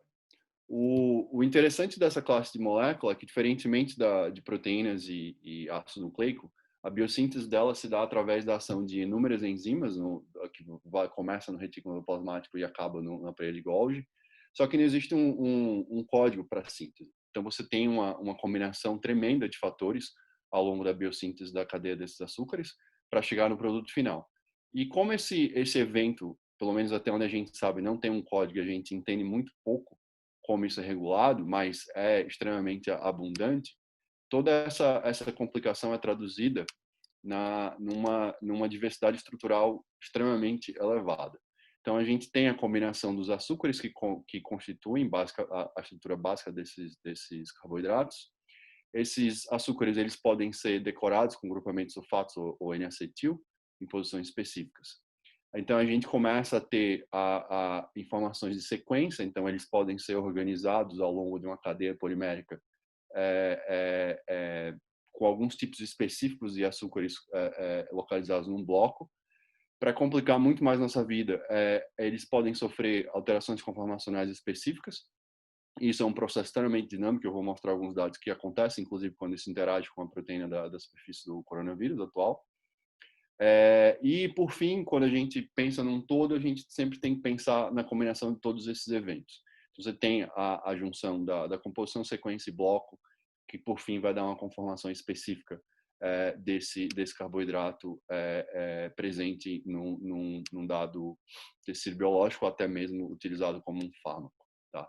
E eu sempre gosto de usar esse exemplo, que é uma dor de cabeça para a gente, que trabalha com carboidratos, especificamente com essa classe de molécula, que para a único disacarídeo na cadeia polimérica, que você pode ter até 20 disacarídeos, às vezes até mais, você tem 48 possibilidades.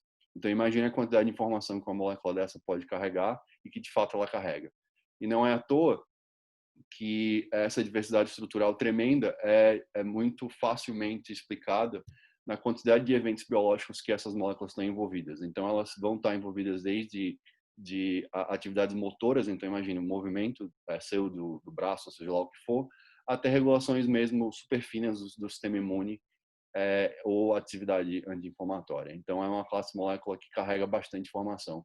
E nada contra DNA e proteína, mas os carboidratos, eles carregam muita informação e, às vezes, eles não são olhados com o carinho que deveriam ser, porque carboidratos, principalmente hoje, no mundo metido a fit, quando se fala em carboidratos, todo mundo já entra na parte de dieta. Então, a pergunta mais clássica que eu escuto quando eu falo para alguém que eu trabalho carboidrato, para simplificar, eles pedem para eu passar uma dieta e eu olho para a cara de quem me perguntou e eu dou risada, falando, eu apenas gosto de comer carboidrato. Mas essa classe de carboidrato não tem nada a ver com no sentido energético propriamente dito. Tá?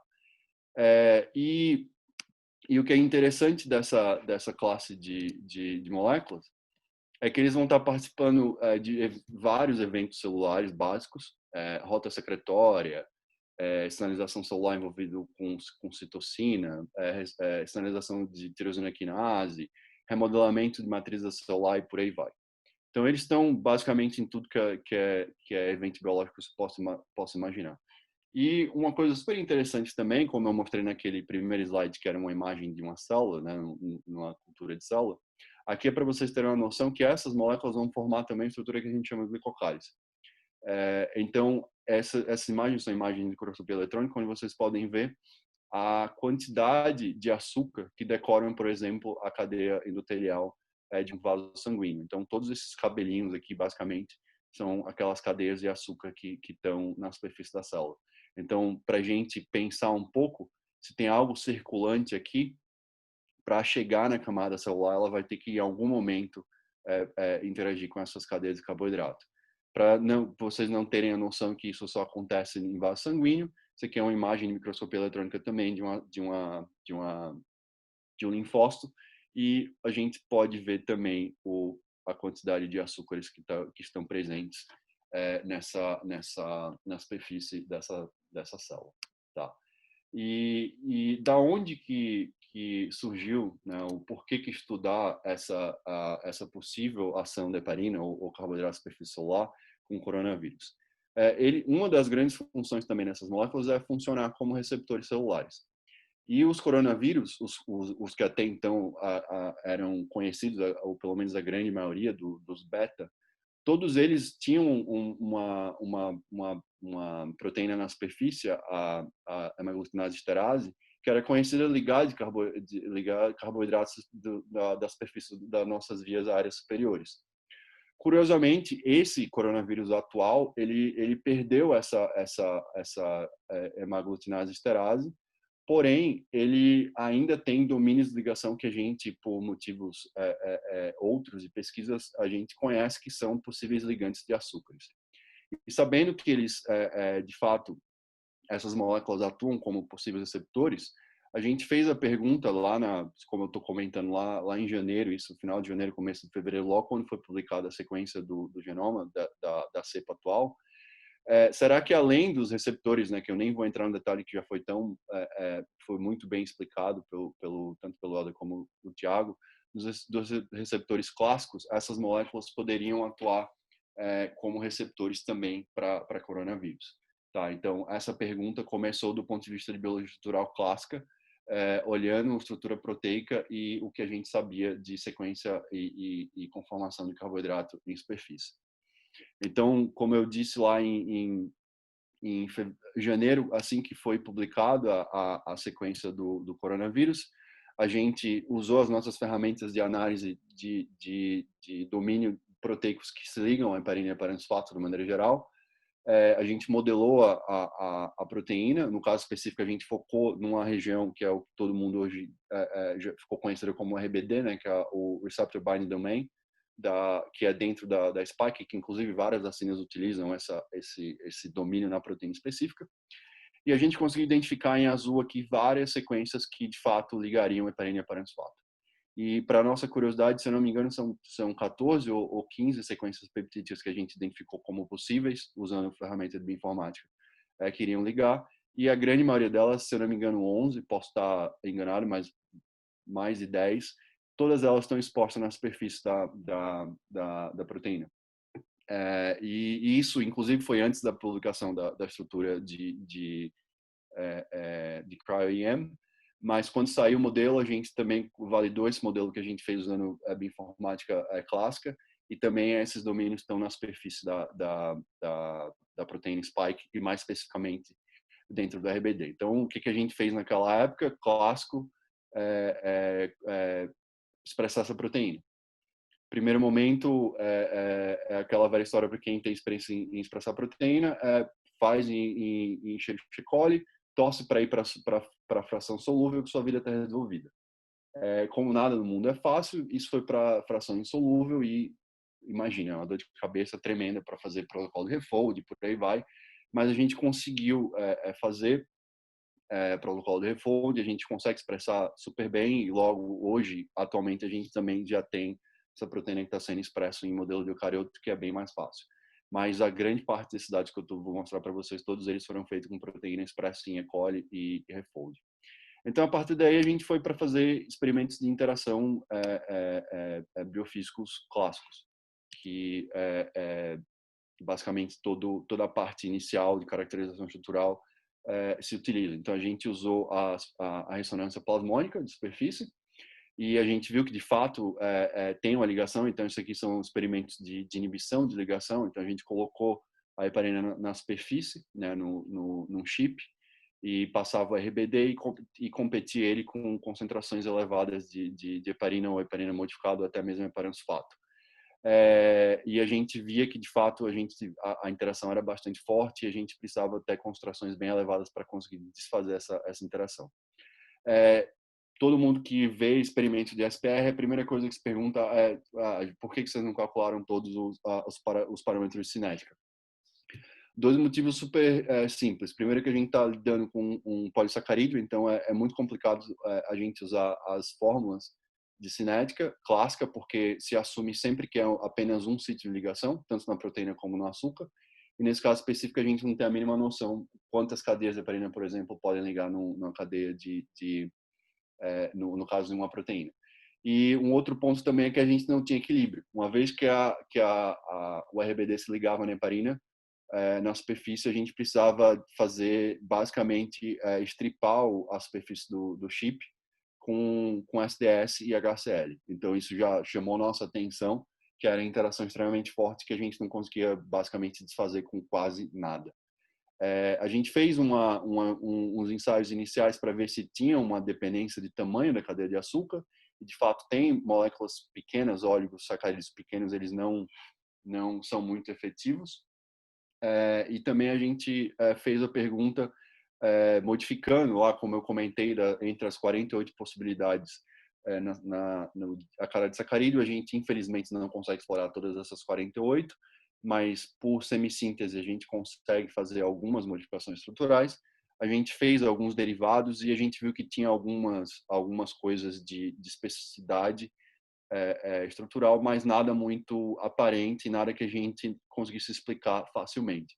O que, para quem conhece heparina e heparansulfato, é o mais clássico do mundo. Essa especificidade tremenda de sequências de açúcar, no caso de heparina e heparansulfato, para uma proteína, são basicamente impossíveis de se achar. Tem o modelo do pendisacarídeo da antitromina da heparina, mas mesmo para esse específico já tem muitas variantes que você não tem uma sequência chave, então você nunca vai ter uma bala de prata nesse sentido. Depois disso a gente foi fazer experimentos usando o crônio circular, só para ver se de fato a gente via alteração conformacional da proteína, e lógico a gente usava CD até para checar se o nosso protocolo de refolding tinha funcionado, e de novo a gente viu que além da interação, né, uma interação super forte, a gente tem alterações conformacionais significativas quando a gente coloca as duas, tanto proteína como ligante, em solução. A gente usou óleos, usou derivados e também a gente achou algumas pistas, mas nada muito claro no sentido de especificidade de ligação. Tá. O computador está bem lento para passar os slides. Depois, a gente acabou usando experimentos um pouco mais rebuscados para tentar achar epítopos de ligação mais específicos. Então, a gente usou experimentos de ressonância magnética nuclear, onde a gente faz um experimento que basicamente você transfere a magnetização da proteína para o seu ligante. E uma vez que você tem essa transferência de energia, você tem como saber exatamente que porção do carboidrato está ligado à proteína. Tá? Então, são experimentos que a gente chama de STD, tradicionalmente, e a gente viu que, de novo, tem algumas características estruturais da cadeia do açúcar que aparentemente regem a interação. E no caso específico, é um sulfato no açúcar aminado, né, na glucosaminante sulfato, que aparentemente que domina essa interação. Porém, quando a gente faz com oligosacarídeos com modificações estruturais específicas, a gente vê que existe uma redundância, alguns podem falar em promiscuidade até, de ligação, o que não nos surpreende, como eu já disse várias vezes. Essas interações, elas não são, pelo menos até onde a gente conhece, muitas vezes você tem uma certa flexibilidade. E faz muito sentido você pensar do ponto de vista evolutivo, porque essas moléculas elas estão presentes em tudo que é tipo de célula. E elas precisam ter uma certa flexibilidade para atender o dinamismo do modelo biológico. E às vezes a gente até chama que, lógico, brincando no laboratório, que muitas vezes esses carboidratos, no caso específico, cadeias heparanfosfatos na superfície solar, eles funcionam meio como talvez um tampão molecular que estão lá para ficar ligando e desligando inúmeras proteínas para tentar regular algum parâmetro de sinalização que esteja acontecendo por algum motivo qualquer. A gente fez toda a parte de dinâmica molecular também, usando experimentos clássicos de docking e também dinâmica molecular, e a gente conseguiu validar vários daqueles aminoácidos que a gente tinha identificado lá no começo, há 7, 8 meses atrás, que de fato interagem com a cadeia de carboidrato, com a cadeia de glucosamina-glicano.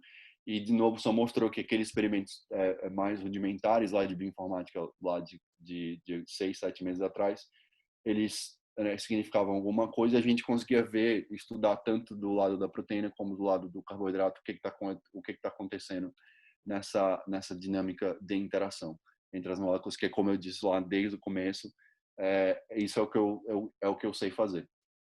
Eu não de maneira alguma quero me classificar como virologista, porque eu estou bem longe disso daí. Por fim, a gente passou a tentar entender o que estava acontecendo na cadeia do carboidrato, que é uma das coisas que eu comentei com vocês, né? Você tem alterações conformacionais que acontecem na cadeia de açúcar quando eles interagem com proteína, e às vezes essas modificações conformacionais meramente acontecem para acomodar um certo tipo de interação, mas várias delas, e a gente tem vários trabalhos mostrando que essas alterações conformacionais da cadeia de açúcar estão associadas a atividades biológicas bem específicas, inclusive. E a gente fez um experimento que basicamente, toda criança fez isso em casa algum dia, quando você coloca 2 ímãs próximos, você tem interferência de um campo magnético de um no outro. Quando a gente pensa numa molécula como um todo, o núcleo de cada átomo presente na molécula, ele é um pequeno ímã. Então, a gente consegue medir a influência dos núcleos atômicos ao longo de uma molécula específica. E nesse caso específico, a gente está usando os prótons ao longo da cadeia do açúcar, especificamente falando de um resíduo de um monômero que constitui esses polímeros, que são os resíduos de ácido hidrônico. E eles alteram bastante sua conformação quando eles passam a ligar com uma proteína, por exemplo, alvo, e isso pode reger o que está acontecendo ao longo de um processo biológico. E quando a gente mede esse efeito, na verdade, especificamente da transferência de energia entre principalmente o próton 5 com as posições 2 e 4, a gente vê que você tem uma alteração conformacional em solução quando o RBD lá de novo, Receptor Binding Domain, está presente na solução. Então, a proteína muda de conformação essa ligação é extremamente forte, mas o carboidrato também muda de conformação. Então, a gente vê que tem uma complementaridade molecular bem interessante e o que faz sentido daquele primeiro ponto que eu levantei, que talvez essas moléculas funcionam e sejam exploradas por vírus como receptores celulares. E como eu comentei, o vírus está sempre tentando achar alguma coisa para invadir, porque eles são parasitas intracelulares que precisam da nossa maquinaria celular para produzir partículas virais. Então, se você parar para pensar, a gente até chama que o heparanfato da superfície das nossas células pode ser levado como um calcanhar de Aquiles, no caso de infecção viral, porque ele sempre está lá, as sequências, a composição é relativamente conservada nos tecidos ao longo dos animais, então por que não que vírus não podem, de fato, evoluir baseado nisso daí? Tá, então tem essa pergunta que lógico, a gente está bem longe de achar essa informação, mas aparentemente já tem bastante trabalho saindo e tem algumas coisas que a gente já sabe, que paransfato é sim um outro receptor para coronavírus, tá? E por fim, lógico, a gente precisava saber se isso tinha relevância no caso de atividade antiviral, e como a gente tinha estudado bastante o RBD, a gente também queria ver se pelo menos o RBD, interação RBD, heparina e paransfato, estava participando desse processo. Então, a gente, no nosso laboratório, a gente tem uma colaboração extensa com um grupo do Hospital São Raffaele, na Itália, que trabalham com todos esses vírus que vocês possam imaginar. Eu tive um laboratório deles algumas vezes e eu não consigo ficar 5 minutos, porque é um bunker. E aí você fica com aquilo no fundo da sua cabeça, que tudo que está ali pode te matar, porque eles trabalham de ebola, zika, tudo que você possa imaginar. Então eu parabenizo o Monte, o Thiago, que trabalha com essas coisas, com vírus que te matam. Eu nunca ia trabalhar num laboratório desse, eu não tenho... eu acho que eu sou muito ansioso e desastrado para trabalhar num lugar como esse. Mas eles tinham, interessantemente, as cepas de SARS do surto lá de 2004, desculpa. E a gente fez um comparativo. E, de fato, a gente tem uma curva dose-resposta de inibição interessante, utilizando a heparina, o fármaco, especificamente, não é nada modificado quimicamente. Inclusive, no SARS-CoV-2 é até mais efetivo do que a cepa inicial. E o que é interessante, isso é um motivo da nossa briga atual, que eu vou mostrar para vocês daqui a pouco, o trabalho que está submetido. Essas primeiras concentrações todas aqui, que a gente até já atinge o IC50, todas elas são concentrações que são utilizadas na clínica de maneira corriqueira, paciente de diálise, profilaxia de DVT e por aí vai.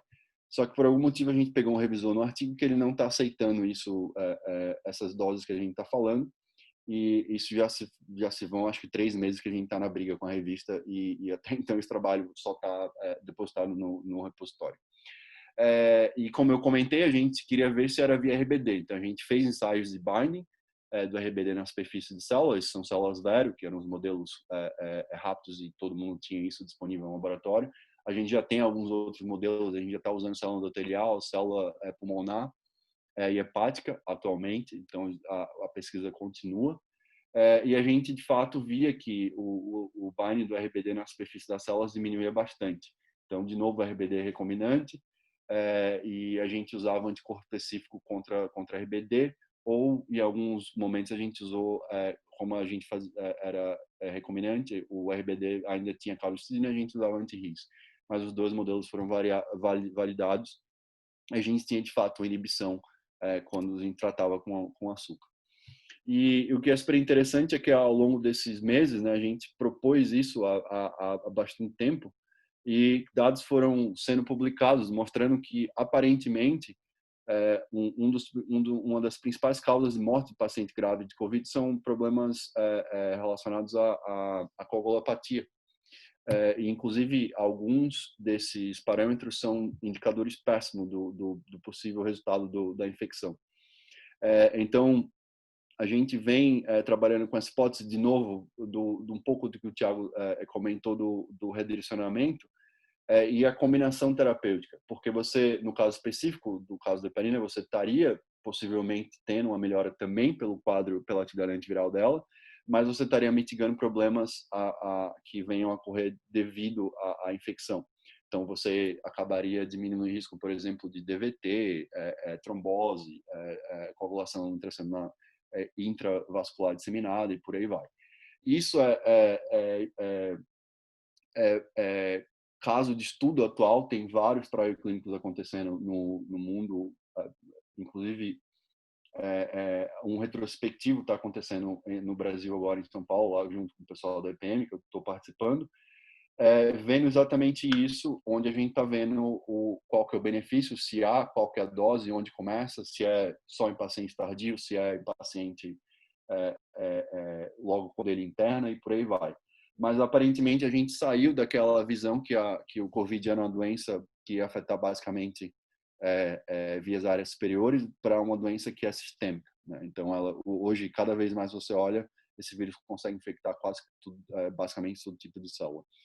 E vai muito nessa, que eu acho que nós três acabamos falando, dessa visão apenas, né, que todo mundo acaba falando bastante na ACE2, mas tem diversos receptores celulares que podem estar envolvidos, então você tem um tropismo não só específico para células pulmonares, tá? E uma outra abordagem que também é possível, se meu computador colaborar, desculpa, só mostrando, né, essa correlação aqui mais uma vez da heparina principalmente com a coagulação intravascular disseminada, que aparentemente é um fator de prognóstico terrível. E uma abordagem...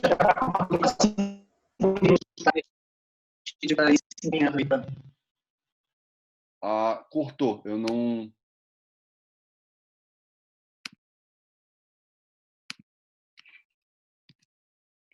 Só para finalizar, uma abordagem que a gente tá explorando agora também, isso está em trial, é heparina nebulizada. Então, a heparina não vai entrar na corrente sanguínea de maneira alguma, vai ser nebulizada na via aérea e a pessoa vai receber heparina de fato dentro do seu alvéolo. E a ideia é exatamente isso, tentar bloquear a infecção e os próximos passos que vão acontecer, que levam, por exemplo, como problema de trombose, por aí vai, associados a toda a questão da tempestade de citocina e essas doenças inflamatórias bastante graves. Então, tem um protocolo, esse protocolo também é mundial, está acontecendo em vários países, e tem todo o racional por trás disso daí, tá? E, por fim, eu queria só mostrar mais uma vez, eu acho que o Helder comentou isso super bem no começo, foi um esforço que não foi só de um grupo. Então, a gente tem pesquisadores aqui do Reino Unido, o pessoal do meu laboratório e também na Universidade de Liverpool. A gente tem colaboração com o pessoal na Itália também, são os virologistas de fato. O pessoal do EPM, do meu antigo laboratório, aí, com o grupo da Helena. E também pesquisadores da Austrália que estão envolvidos nessa pesquisa, e o pessoal da Austrália especificamente com trial clínico, tá? E eu queria agradecer, e se tiver alguma pergunta, eu estou à disposição de vocês. Oi, Marcelo. Tem duas perguntas no question answer. Você pode verificar, por favor? Sim, pois não.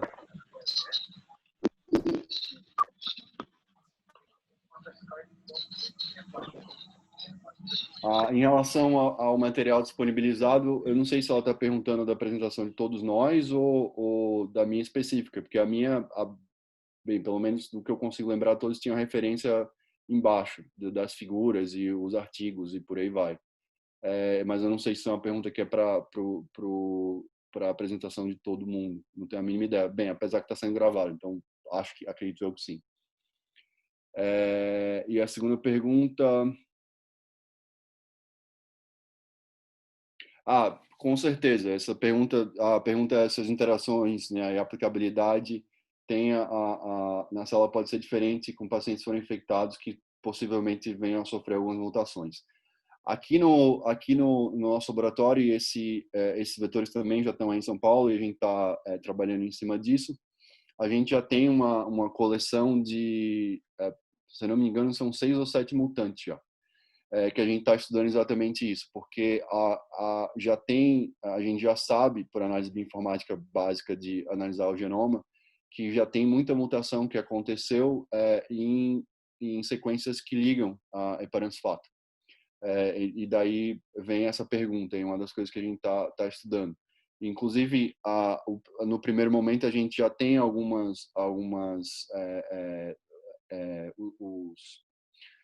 as partículas pseudovirais, né, com a spike mutada, e a ideia é primeiro a gente testar com pseudovírus, porque conseguir todas essas cepas virais não é um trabalho tão simples e requer um esforço maior. Mas sim, pode de fato ter esse ponto. Pode ter uma variabilidade significativa com outras cepas, porque hoje a gente já sabe, acho que o grupo lá da Unicamp, com o pessoal da USP, publicou trabalhos belíssimos em relação a isso. Hoje a gente já não dá mais para falar de uma cepa específica, tem muita coisa acontecendo, muita coisa sendo montada. Tá. Acho que eu não tenho mais nenhum. Muito obrigada, Marcelo. Você me ouve? Sim. Uhum. Que bom. Tínhamos uns problemas aqui de ordem técnica e o Eduardo também continua, ele está assistindo, mas ele não consegue que o áudio dele seja ouvido por todos. Então, eu queria agradecer a você, Marcelo, pela excelente palestra, também o Helder e o Tiago. A Cíntia está pedindo para eu iniciar meu vídeo aqui, um minutinho, eu esqueci dessa parte, espera um pouquinho. Eu não consigo, Cíntia. Ele não inicializa. Eu acho que eu estou sem... Pronto, vamos ver. Sim, agora sim, acho que está um pouco escuro, né? Então, desculpe, contratempos aqui. Então, eu queria novamente agradecer o Marcelo, agradecer o Helder, agradecer o Tiago pelas ótimas palestras, muita novidade, né? Que muita coisa a gente não sabia ainda, né, muita coisa que ainda não está pública. E queria também agradecer todos os participantes que ficaram valentemente aí durante esse período, eu acho que foi muito produtivo. E também informar que essas palestras esse simpósio foi gravado e nós vamos colocar no YouTube da SBBQ. Eu não tenho como colocar o link aqui agora para vocês, mas de algum momento na página da SBBQ ou a Cíntia pode enviar para os participantes o link e vocês terão acesso a poder... A Cíntia acabou de colocar no bate-papo aí o canal do YouTube da SBBQ. Então, aquelas pessoas que estavam preocupadas aí, que não conseguiram captar todas as referências, todas as dicas, podem acessar rever as palestras pelo YouTube, né? Eu tenho certeza que se alguém tiver mais alguma pergunta, poderá provavelmente contactar diretamente os palestrantes, acho que vocês não devem, provavelmente podem responder e-mails específicos de perguntas mais dirigidas, né? Então, acho que com isso nós podemos encerrar, não sei se alguém mais tem alguma pergunta, deixa eu ver aqui no Question and Answer. O pessoal está parabenizando, vários elogios aqui, considerando que as palestras foram excelentes, e a gente vai ter continuidade nesse simpósio com outras palestras na semana seguinte. Isso mesmo, na próxima, deixa eu ver aqui, são 3 séries, né, que a gente vai dar seguimento pela SBBQ, e eu espero que essa nossa primeira experiência, tivemos aí alguns problemas de ordem técnica com essa história de Zoom pelo aplicativo ou Zoom pelo navegador, mas a gente vai se acostumando com essas novas tecnologias para poder continuar oferecendo esses simpósios online como uma atividade da Sociedade Brasileira de Bioquímica. Então, eu queria agradecer mais uma vez todos os palestrantes, todos os participantes, o Eduardo Reis, que organizou e contactou todos os palestrantes, junto com a Selma, a professora Selma, e uma pena que ele teve esse problema aí técnico e ele está ouvindo tudo, mas não está podendo se manifestar nesse momento. Tá? Então, acho que com isso a gente pode encerrar o simpósio e aguardar vocês para o próximo evento na próxima quinta-feira, tá bom? Então, eu agradeço a todos. E Marcelo, mais uma vez, Tiago. Grande abraço para vocês. Prazer em conhecer vocês virtualmente. Muito obrigado, pessoal. Tchau, tchau. Prazer. Até mais. Valeu, até mais. Tchau.